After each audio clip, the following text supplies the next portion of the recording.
করতে পারে, জিহ্বার হেফাজত করতে পারে, তাহলে এটা হবে তার জন্য অধিকতর পবিত্রতার বিষয়।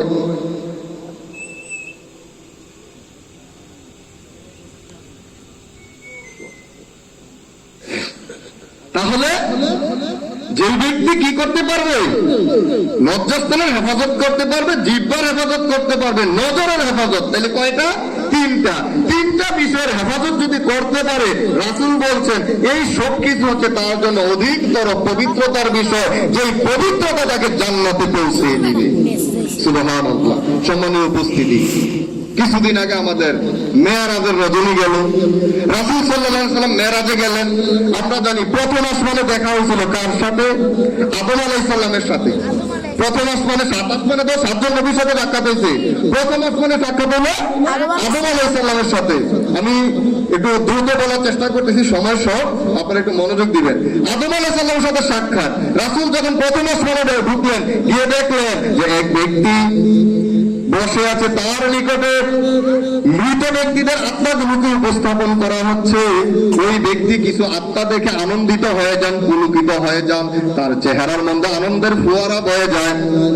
আবার যখন কিছু আত্মা নিয়ে আসা হয়, তখন তিনি রাগান্বিত হন, ক্রোধান্বিত হয়ে যান, তার চেহারা লাল বর্ণ হয়ে যায়।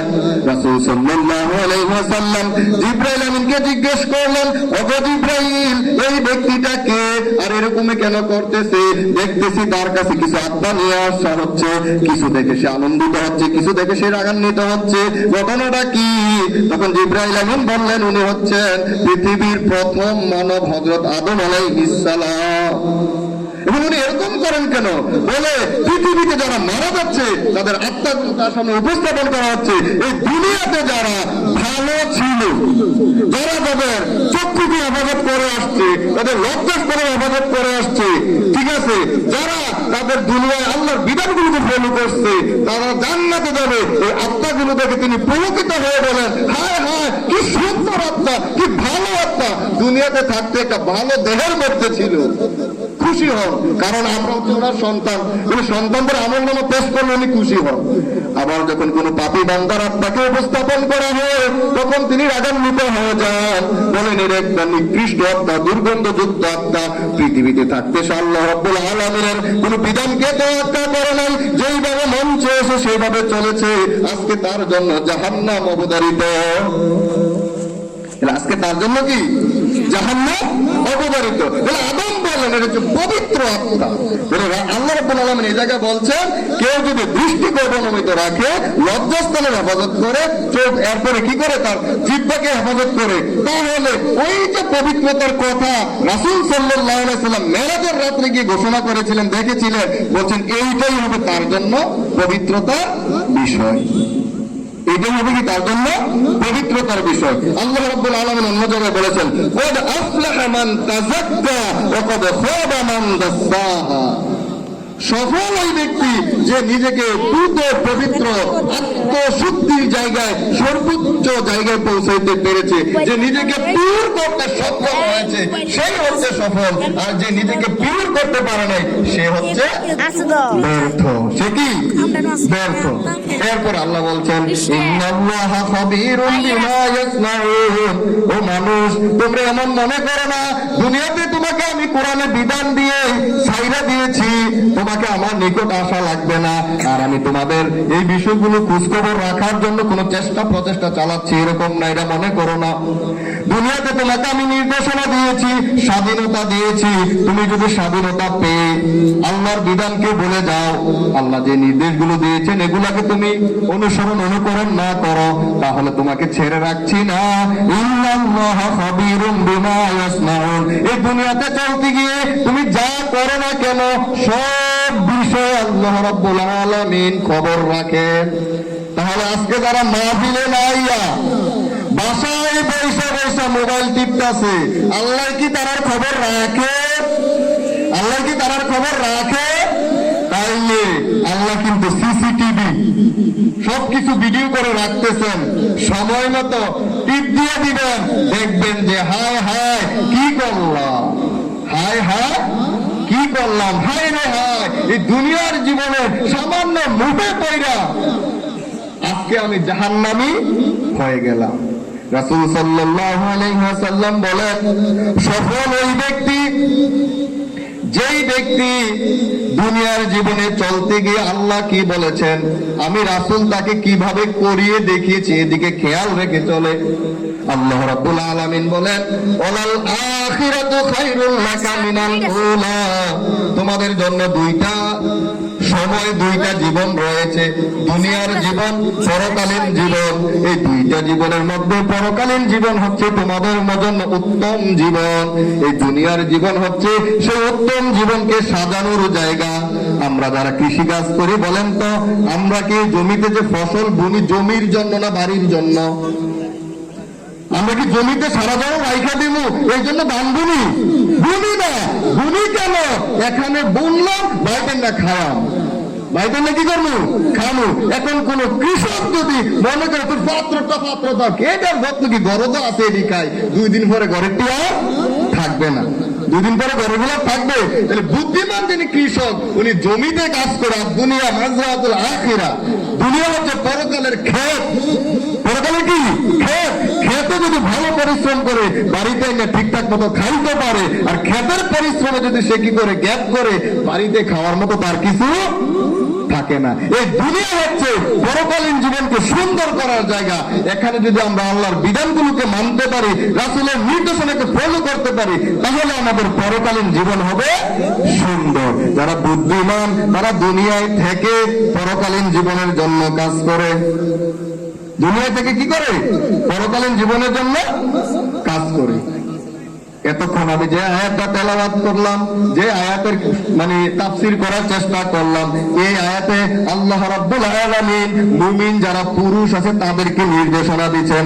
আচ্ছা বলেন তো, শুধু কি মুমিন পুরুষ যারা তারাই পর্দা করবে না? নারীদের জন্য পর্দা আছে? নারীদের জন্য পর্দা আছে? আছে। এখন পুরুষকে কেন বললেন? কারণ হচ্ছে পুরুষ হচ্ছে নারীদের কর্তা, আর রিজালু কাওয়ামুনা আলান নিসা। আল্লাহ রাব্বুল আলামিন নারীদের উপরে পুরুষদেরকে দায়িত্বশীল হিসাবে, লিডার হিসাবে, পরিচালক হিসাবে কি করেছেন? প্রেরণ করেছেন। পুরুষ যদি ঠিক হয়ে যায়, নারী এমনি ঠিক হয়ে যাবে, নাকি নাকি? পুরুষ যদি ঠিক হয়ে যায়, নারী এমনি ঠিক হয়ে যাবে। আল্লাহ রাব্বুল আলামিন এর পরের আয়াতে বলছেন, এদের রাসূল আপনি শুধু পুরুষদেরকে পর্দার বিধান জানিয়ে দিবেন, বিষয়টা এরকম না। কারণ পুরুষদের পাশাপাশি নারীকে পর্দা করতে হবে। আল্লাহ তাআলা ঘোষণা করছেন, ওয়াকুল্লিল মুমিনাতি ইয়াগদুদনা মিন আবসারিহিন্না ওয়া ইয়াহফাজনা ফুরুজাহুন্না ওয়া লা ইউবদিনা যিনাতাহুন্না ইল্লা মা যাহারা মিনহা। হে আল্লাহর রাসূল, মুমিন নারীদেরকে আপনি ঘোষণা করে দেন, ইয়াগদুদনা মিন আবসারিহিন্না, তারাও যেন তাদের চক্ষুকে অবনমিত রাখে। আচ্ছা বলেন, এখন আমরা মনে করি পুরুষরা শুধু দৃষ্টি অবলম্বিত রাখবে, নারীরা লাগবে না, এরকম আমি এরকম মনে করি না। ঘোষণা দেওয়ানোর সময় হুজুর পর্দা সব বেডিয়ে করবো, ঠিক আছে, আমরা কি করবো? বেডিয়ে করবো, চাই করতাম, বেডিয়ে আমরা চাই করবো, এরকম ঘটনা মনে হয় না। আল্লাহ বলছেন, না না, আপনি নারীদেরকেও বলে দিন তারা যেন তাদের দৃষ্টিকে অবলম্বিত রাখে। কারণ তারা যদি একটা পুরুষকে দেখে তার সৌন্দর্যের মোহে আকৃষ্ট হবে, এরপরে চলে বলে কৌশলে তাকে জিনার দিকে নিয়ে যাবে। যদি জিনায় যায় তাহলে তার কবিরা গুনাহ হবে।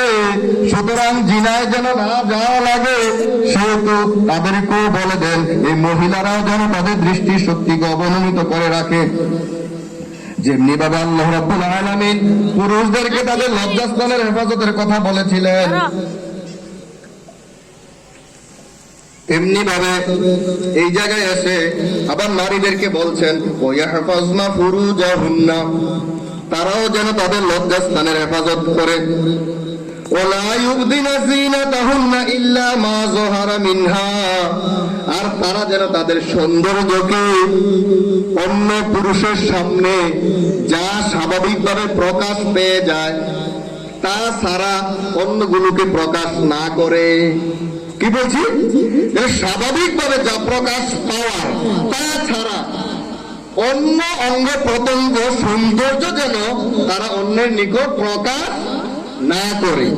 তার মানে হচ্ছে যেই অঙ্গ, যেমন আমি যদি চক্ষু ঢেকে রাখি কিছু দেখবো, নারীরা যদি চোখ ঢেকে রাখে তাহলে কি কিছু দেখবে?